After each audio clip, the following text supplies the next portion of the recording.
الله العظيم الذي لا إله إلا هو الحي.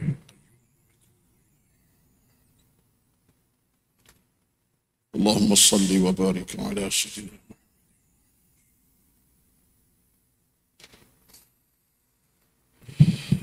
السلام عليكم ورحمة الله وبركاته.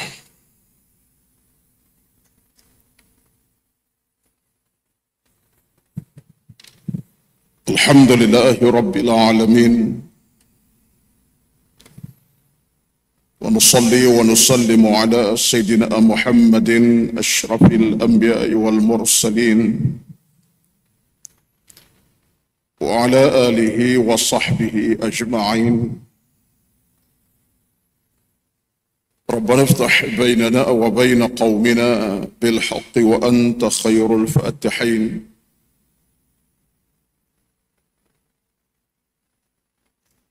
اللهم لك الحمد كما ينبغي لجلال وجهك وعظيم سلطانك. لا إله إلا أنت سبحانك إنا كنا من الظالمين.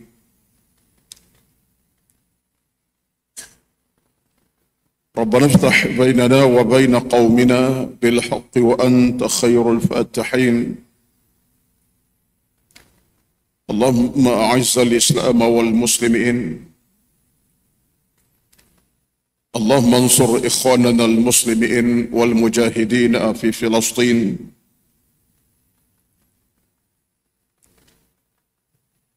اللهم رب اشرح لي صدري ويسر لي أمري واحلل عقدة من لساني يفقه قولي يا رب العالمين. أما بعد، أعوذ بالله من الشيطان الرجيم. يا أيها الذين آمنوا إذا نودي للصلاة من يوم الجمعة فاسعوا إلى ذكر الله وذروا البيع ذلكم خير لكم إن كنتم تعلمون. Artinya, wahai orang-orang yang beriman, apabila disuruh untuk menunaikan salat pada hari Jumaat, maka bersegeralah kamu kepada zikrullah, yakni mengingati Tuhan kamu Allah Azza wa Jalla, dan tinggalkan jual beli. Yang demikian itu lebih baik bagimu jika kamu benar-benar mengetahui tentangnya. Surah Al-Jumu'ah ayat yang ke-9. Sadaqallahul Azim. Yang dihormati berbahagia Al-Fadhil Datuk Pengurusi dan Kuasa Pengurusan Masjid Taqwa dan seluruh dan Kuasa Pengurusan Masjid. Yang dihormati Al-Fadhil Tuan Imam yang bertugas pada hari ini, Tuan Khatib, Al-Fadhil Tuan Bilal, dan seterusnya yang dihormati, yang diraikan seluruh kehadiran para jamaah Jumaat, hadirin, tuan-tuan sidang hadirin yang dirahmati Allah sekalian. Alhamdulillah, di kesempatan berkat pada hari ini, marilah sama-sama kita merafa'kan kesyukuran kita yang setinggi-tingginya pada Allah Azza wa Jalla kerana kita masih diberikan kesempatan masa dan waktu untuk bertemu dengan hari Jumaat buat minggu yang seterusnya ini dalam kesihatan yang baik, dan kita masih berpeluang untuk menimba segala rahmat kebaikan yang Allah jaminkan dan janjikan kepada kita semua. Amin. Alhamdulillah. Sesungguhnya peluang ini adalah peluang keemasan. Dan itulah peluang yang Allah beri kepada kita untuk kita mencapainya dari sudut pahalanya yang melimpah ruah, keampunan yang dibentangkan kepada kita, rahmat yang begitu besar. Maka alhamdulillah tuan-tuan, mudah-mudahan itulah kita lakukan seawal semalam, malam Jumaat hinggalah sekarang ini. Kita telah menghabiskan mudah-mudahan sebanyak masa yang kita telah habiskan dengan doa, munajat, zikir, istighfar, bersedekah, derma, menyumbang dan sebagainya. Ayat dibacakan tadi itu surah Al-Jumu'ah ayat yang ke-9. Satu ayat yang memperkemaskan lagi suatu harga yang paling istimewa buat hari Jumaat ini. Kan Allah Subhanahu wa taala mengajak hamba-Nya dengan jelas, dengan terang. Ya ayyuhalladzina amanu idza nudiya lis-salati min yaumil jumu'ati fas'au ila dzikrillahi. Allah minta kita dan Allah beri peluang kepada kita. Antara peluang keemasan Allah minta kita lakukan ialah dengan kita zikrullah, iaitu zikir, ingat, membesarkan Allah Azza wa Jalla. Saya kira hal ini semua kita maklumi, alhamdulillah. Tetapi dalam kadar masa yang berbaki tak panjang ini, untuk kita sama-sama menyemai benihkan kembali apa yang kita fahami itu, maka saya kira apa yang saya ingin simpulkan dalam kesempatan hari ini, saat ini, sekadar untuk memperkemaskan lagi kefahaman kita tentang zikir dan kepentingannya dalam kehidupan beragama kita. Sedarkah tidak kita tuan-tuan sedang hadirin sekalian, bahawa di antara satu peluang keemasan yang Allah buka seluas-luasnya pintu kepada kita, dan bukan sekadar hari Jumaat macam sekarang, bahkan bila-bila masa sekalipun, ialah bila kita membanyakkan zikrullah, memperbanyakkan zikir kepada Allah Subhanahu wa taala.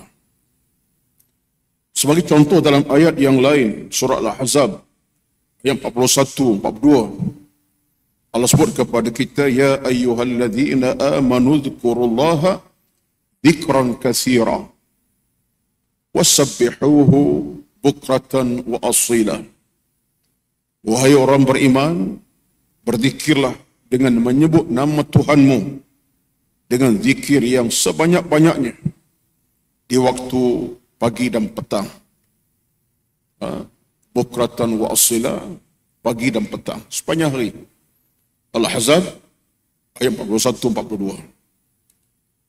Maka satu di antara kegembiraan yang amat menggembirakan kita, kata Al-Imam Ibnu Qayyim Al-Jauziyah rahmatullahi alaihi dalam kitabnya Zadul Ma'ad, katanya betapa begitu sekali Allah Subhanahu wa taala nak mengurniakan kelebihan-kelebihan kepada hamba-Nya. Maka Allah menitahkan kita untuk sebanyak mungkin kita ucapkan zikir, membesarkan Allah Azza wa Jalla. Apalagi kata Al-Imam Ibnu Qayyim Al-Jauziyah, zikir adalah satu amalan yang paling mudah dilakukan. Satu amalan yang terbuka dan mudah dilakukan. Tidak mengira masa, waktu, tempat, kedudukan. Hatta dalam keadaan kita tidak suci. Kalau seorang perempuan dalam haid contohnya, tidak suci dari sudut untuk salatnya, puasanya, tetapi diizinkan berzikir. Termasuk orang dalam berjunub, sekalipun dalam berjunub, tidak suci daripada taharahnya, tapi boleh berzikir, diizinkan. Ini menunjukkan keluasan, kata Al-Imam Ibnu Qayyim Al-Jauziyah, keluasan yang Allah beri kepada hamba-Nya demi untuk dia beroleh keuntungan segera by cash daripada apa yang diucapkan itu. Al-Imam Al-Qurtubi rahmatullah juga meriwayatkan dalam kata-kata yang lain. Dia kata sesungguhnya zikir dimaksudkan itu ialah apa saja ucapan-ucapan yang bersifat membesar, memuliakan, mengagungkan Allah Azza wa Jalla. Kita diizinkan untuk ucap dalam semua keadaan. Kecuali zikir dengan ayat Al-Quranul Karim tak bolehlah diucap kecuali dalam keadaan bersih. Kalau orang perempuan suci daripada haid dan nifasnya dan suci daripada junubnya. Tapi keluasan tetap ada.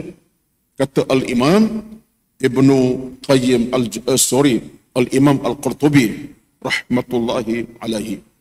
Jadi tuan-tuan, saya fikir ini di antara satu rezekilah kepada kita. Dan bentuk rezeki ini satu bentuk yang boleh kita anggap sebagai satu pemberian percuma, mudah daripada Allah kepada hamba-Nya. Demikianlah apa yang diungkapkan sama oleh Al-Imam Al-Hasanul Basri rahmatullahi alaihi. Ketika ditanya tentang bagaimana amalan berzikir yang paling terbaik, yang yang boleh dilakukan, kata Al-Imam Hasanul Basri rahmatullahi alaihi, dia kata apa? Zikirlah kepada Allah dengan 3 keadaan, 3 situasi.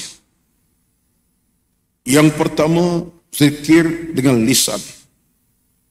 Seperti menyebut nama-nama Allah, subhanallah, alhamdulillah, Allahu Akbar, yang boleh disebut pada bila-bila masa. Hatta dalam keadaan tidak suci ataupun dalam keadaan bersih dan suci. Itu caranya, kata Al-Imam Hasan Basri. Yang kedua, zikir dengan hati. Pertama dengan lisan, dengan lidah. Yang kedua, zikir dengan hati. Maksudnya ialah ingat dan menghayati akan kebesaran dan keagungan Allah Azza wa Jalla dengan hati yang mendalam. Lidah tak bercakap, suara tidak keluar, tapi hati bercakap. Dengan hati tentang kebesaran Allah, keagungannya dan sebagainya. Yang kedua. Yang ketiga, kata Al-Imam Al-Hasan Basri, ialah zikir dengan amal perbuatan. Zikir dengan perbuatan amalan, iaitu melakukan apa yang disuruh oleh Allah, menjauhi larangan-larangan Allah Azza wa Jalla. Ini ulama bincang detail.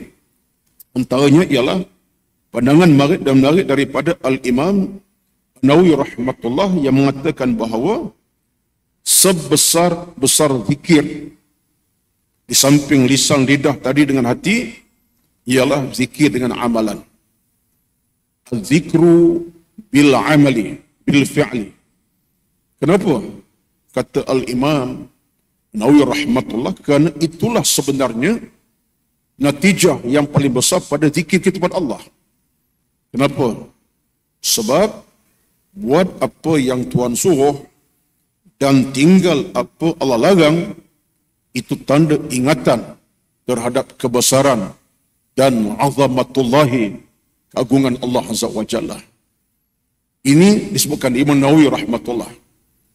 Dengan kata beliau lagi, kerana seorang manusia bila dia buat apa Tuhan suruh dan tinggal larangan Allah, dia mewakili lisan, lidah dan hatinya. Mewakili dengan makna bila orang tu buat yang Tuhan suruh, tinggal Tuhan larang, seolah-olahnya lidahnya mengakui, hati pun mengakui. Ini tanda amalan buat yang disuruh, tinggal dia larang, itu amalan penting dalam kehidupan kita, berzikir kepada Allah Subhanahu wa taala. Jadi apa yang saya cuba bawa dalam perbincangan ini untuk menegaskan kepada sidang hadirin semua betapa rezeki kita yang paling luas dalam hidup ini untuk menambahkan pahala, rahmat, keredaan, keberkatan hidup, keselamatan, keamanan dalam kita beragama ialah zikrullah, berzikir kepada Allah Subhanahu wa taala. Baik. Satu perkara yang boleh kita sentuh dalam masa terbatas ini juga ialah satu pandangan yang menarik yang dibawakan oleh Al-Imam Asy-Syaukani rahmatullah. Ini ulama tafsir.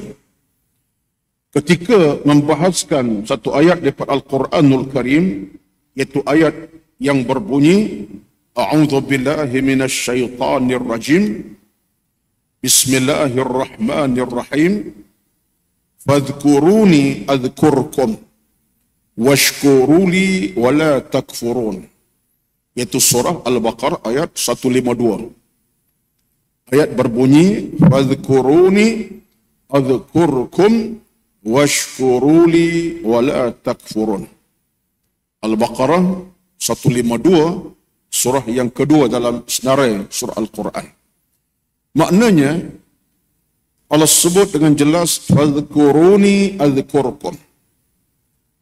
Sebutlah namaku, nescaya aku akan ingat kepada kamu. Dan syukurlah kepadaku, jangan kufur terhadapku. Ini ayatnya. Fadhkuruni adhkurkum, sebutlah namaku, aku ingat kepada kamu. Washkuruli, syukurlah kepadaku. Wala takfurun, jangan kufur terhadapku. Baik. Kata Imam Asy-Syaukani rahmatullah, bila Allah sebut fadhkuruni adhkurkum itu, ada satu makna yang tersirat, iaitu dikaitkan dengan zikir kita yang paling besar, paling istimewa, ialah membaca Al-Quranul Karim. Membaca Al-Quran. Itu zikir yang paling istimewa, yang paling afdal, yang paling besar. Sambil kita ucap subhanallah, alhamdulillah, dengan kita ucap istighfar macam-macam, tapi tetaplah bila kita baca Quran, ia dianggap seafdal zikir. Afdalul zikri tilawatul Qur'ani. Seafdal zikir ialah membaca Al-Quranul Karim. Sebab apa? Ayat ini, kata Imam Syaukani, Allah sebut begitu. Apa kata Tuhan? Fadhkuruni adhkurkum. Kamu ingatkan aku ingatkan kamu, sebut nama kamu. Tidakkah bacaan Quran tu tuan-tuan? Nah, ini satu kefahaman yang kita boleh soroti, fahami dan cuba kita fahami dengan baik. Tidakkah bila kita baca Quran itu, alhamdulillah lah, ya, kita mudah-mudahan dalam situasi apapun, mudah-mudahan Quran tetap dibaca dan kita baca dalam semua masa dan waktu, insya-Allah. Macam hari ini pun ramai yang dah baca Quran dan telah pun sedang baca pun ada. Tahniahlah, ya. Awal semalam pun dah baca Quran, paling tidak pun surah Al-Kahfi 10 ayat dah selesai. Kata saya pun sambung balik sebelum asar petang ini. Yasin, Al-Mulk, macam-macam lah. Tapi cuba kita bayangkan, ini satu penelitian yang baik yang diungkapkan Imam Syaukani rahmatullah. Bila kita baca Quran, kita seolah-olah sedang berbicara dengan Allah Azza wa Jalla. Bercakap-cakap. Kita sedang bercakap-cakap dengan Tuhan. Sifat baca itu macam begitu. Dah kita sebut namanya, dalam baca Quran, Allah sebut nama kita balik. Ini ada satu noktah penting, sebab dikaitkan bacaan Quran kita, contohnya tuan-tuan baca kalimah suratul Fatihah. Ada hadis. Ketika kita baca Al-Fatihah, Fatihah Al-Quran lah. 7 ayat pertama daripada Al-Quran itu berbual Al-Fatihah. Hadis menyatakan bila kita baca Quran, itu Fatihah. Alhamdulillahi Rabbil Alamin. Allah jawab tu. Hamadani abdi. Ar-Rahmanir Rahim. Majjadani abdi. Itu hadis. Allah jawab. Bila kita baca ayat Allah, Maksud daripada Quran tadi, terutama surah Fatihah, sebagai dalil, kita baca Fatihah. Alhamdulillahi Rabbil Alamin. Allah jawab dengan kata apa? Hamadani abdi. Hamba-Ku puji aku sekarang ni. Ar-Rahmanir Rahim. Majjadin abdi. Hamba-Ku mengagungkan aku sekarang ni. Nampak tuan-tuan? Makna direct, kita baca, Allah jawab. Atas nama kita yang kita ucap. Ini kata Imam Syaukani menunjukkan betapa membaca Al-Quran itu lebih merapatkan kita kepada Allah. Lebih mendekat pada Allah. Kenapa? Kita seolah sedang bercakap-cakap dengan Allah. Tak kira lah. Bukan saja Fatihahnya, cuma dalil dari Fatihah, tapi al-ibratu bi'umumi lafzi. Ibrah itu boleh kita sangkut dengan hal yang lain. Maksud kita baca apapun surah, apapun ayat dalam Al-Quran, Yasin, Al-Mulk, Al-Kafi, Al-Baqarah, tiap kali kita baca, Allah akan jawab bacaan kita dengan memuja-muji kita, mengangkat darjah kedudukan kita. Seolah dalam sesi bercakap dengan Allah. Berbicara dengan Allah Azza wa Jalla. Dan ini suatu rezeki, suatu nikmat yang bukan kecil. Satulah, beruntunglah kita antara kekuatan zikir harian kita di samping tasbih, tahmid, subhanallah, alhamdulillah, Allahu Akbar kita ucap lepas sembahyang dan seumpamanya, di luar solat, di mana waktu kita berada, kita membanyakkan tilawatul Quranil Karim. Zikir yang paling afdal.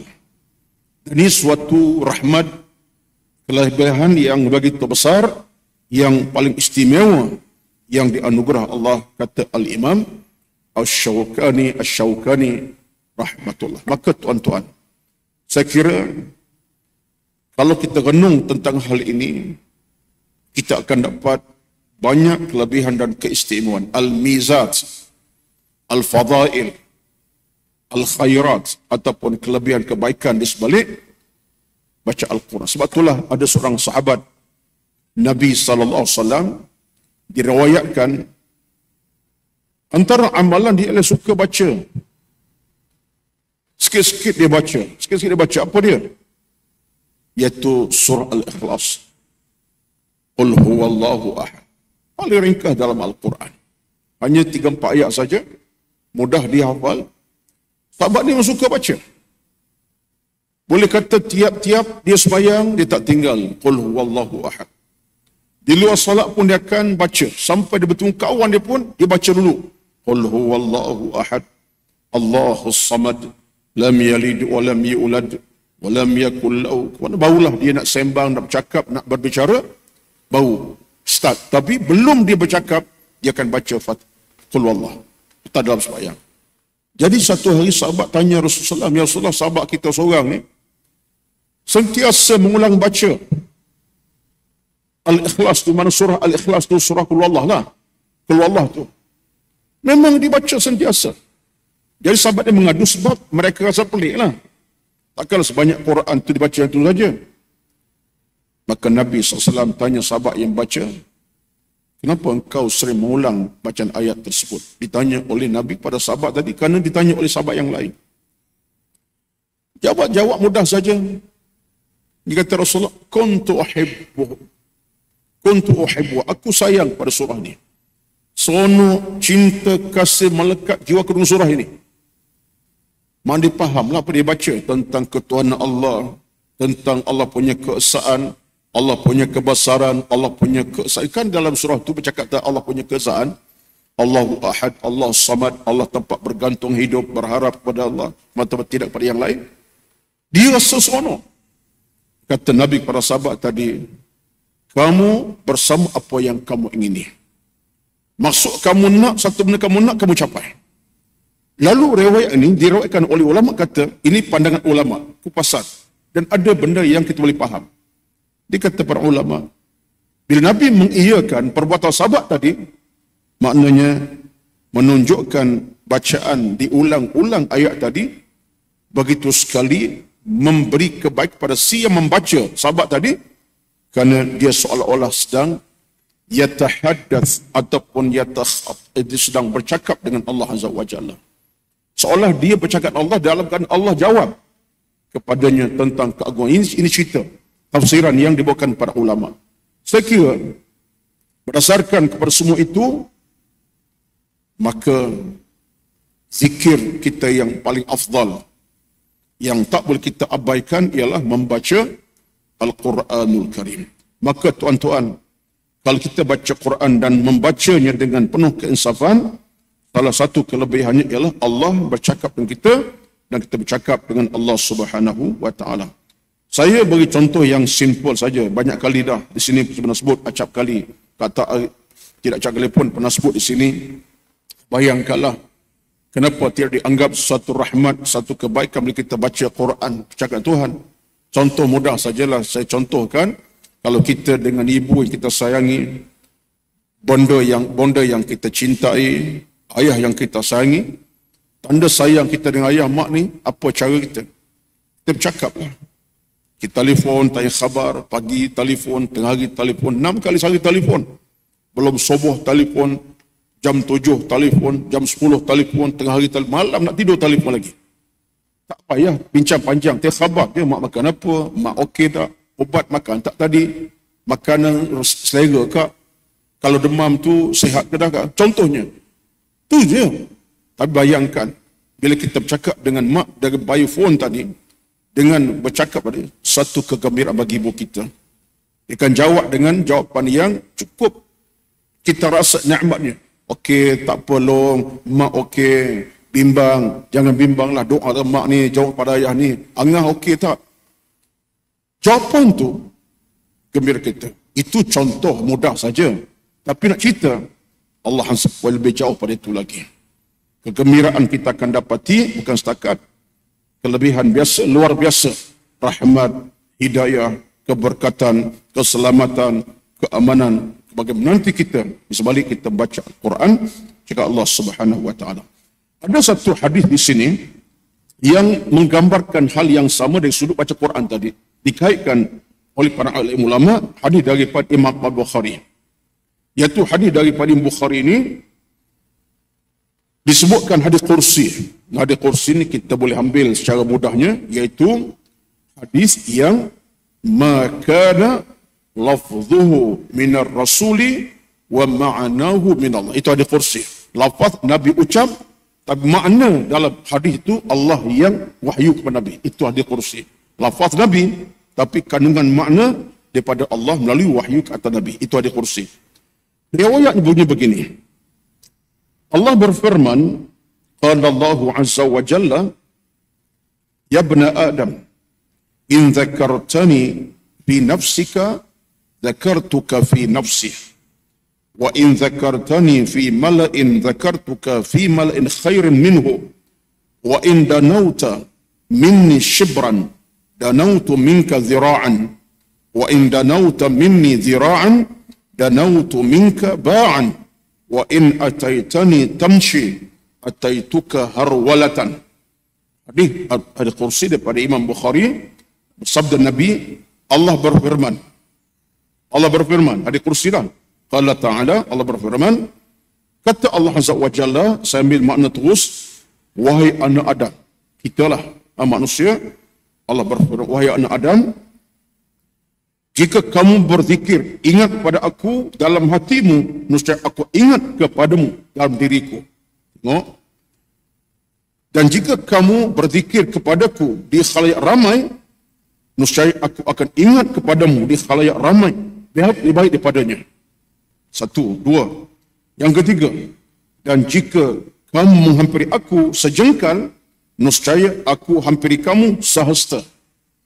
Seterusnya, dan jika kamu menghampiri aku sehasta, nescaya aku hampiri kamu sedepa. Seterusnya, dan jika kamu hampiri aku dengan cara berjalan, aku akan hampiri kamu dengan cara berlari. Aku berlari kepada kamu. Tuan-tuan, hadis ini berkaitan banyak maksud yang tersirat. Antaranya ialah tentang bagi Allah berjanji. Ingat kepadanya, kata Allah, zakartuka fi nafsi. Itu nas yang saya nak bawa. Ingat padaku dengan zikir ke, dengan baca Quran tadi khasnya, aku ingat akan kamu dengan sebutan rahmat, kebaikan. Dan ada ulama kita di antaranya Al-Imam Asyuti ada menyebutkan bila sebut zakartuka fi nafsi ini diterjemah dengan 3 makna lah. Yang pertama dengan makna Allah beri yang pertama hidayah. Bila kita sebut namanya baca Quran, hidayah masuk. Yang kedua, Allah beri keberkatan hidup dengan dimasukkan berkat rezeki dan kehidupan harta. Yang keempat ialah keselamatan. Allah beri keamanan daripada segala musibah, daripada bencana dan seumpamanya, selamat dunia akhirat. Ini antara pandangan-pandangan yang dibawakan oleh para ulama kita. Baik, di penghujungnya saya akan berhenti awal sikit kerana ada di sana mungkin beberapa makluman daripada pihak pengurusan masjid pada Datuk. Tuan-tuan sekalian, penghujungnya yang terbatas masa ini, maka begitulah sebuah kehidupan beragama ini, tuan-tuan sekalian. Kita hidup dalam keadaan banyak keuntungan menanti kita sebenarnya. Banyak keuntungan menanti kita. Bahawa hidup orang beriman, hidup penuh dengan kejayaan, bukan kegagalan. Hidup dengan penuh kebaikan, bukan keburukan. Itulah hidup orang beriman. Sebenarnya orang beriman tak pernah akan gagal. Sebab Allah berikan kepada sentiasa pintu kerahmatan. Buat begini, begini kelebihan. Buat begitu, begitu kelebihan. Dengan zikir saja, kita akan dapat rahmat.